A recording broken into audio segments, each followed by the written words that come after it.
Dans cette vidéo, nous allons voir un exercice de géométrie. Un exercice qui peut faire appel à plusieurs propriétés géométriques. Soit la figure suivante. Le point F appartient à la droite EC.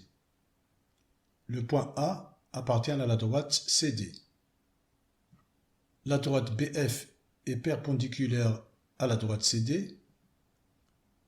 La droite DE est perpendiculaire à la droite CD. La longueur AB est égale à 3 cm. La longueur BC est égale à 4 cm. La longueur AD est égale à 4 cm. Et enfin, la longueur DE est égale à 5 cm. Première question. On vous demande de calculer la longueur EC.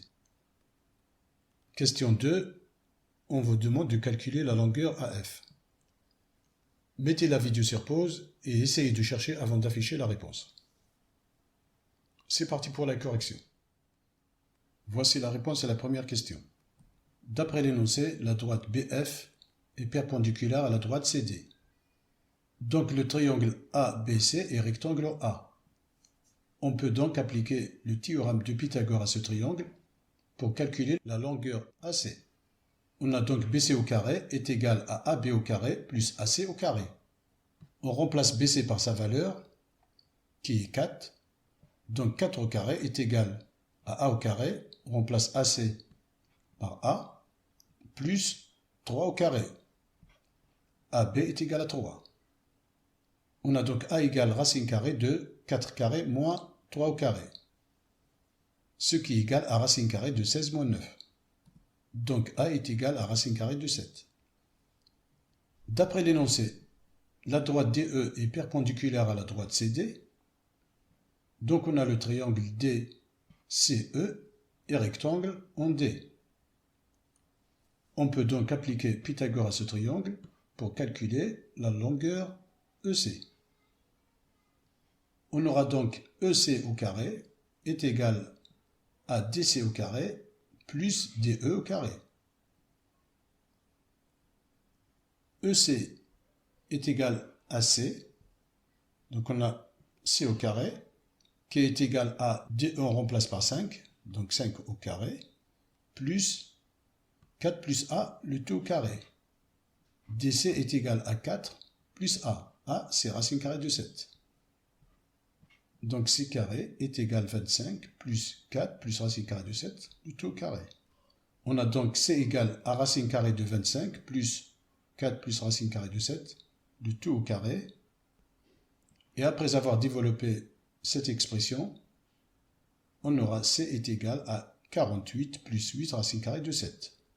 EC est donc égal à racine carrée de 48 plus 8 fois racine carrée de 7, ce qui est égal à environ 8,32 cm. Voici la réponse à la question 2. D'après l'énoncé, nous avons la droite BF et la droite DE, toutes deux perpendiculaires à la droite CD. Donc, les droites BF et DE sont parallèles. Les points C, F et E sont alignés. De même pour C, A et D. Donc, d'après le théorème de Thalès, les côtés de ces deux triangles, CAF et CDE, sont proportionnels. CA sur CD est égal à CF sur CE est égal à AF sur DE. AC sur CD est égal à AF sur DE. On souhaite calculer la longueur AF. On connaît la longueur de AC. On connaît la longueur de CD. On connaît celle de DE. On peut donc en déduire celle de AF. AC est égal à racine carrée de 7. CD c'est 4 plus racine carrée de 7. DE est égal à 5 cm. En appliquant le produit en croix, on peut donc en déduire la longueur de AF. On a donc AF est égal à 5 fois racine carrée de 7 sur 4 plus racine carrée de 7. AF est donc égal à environ 2 cm. Cette séquence est terminée.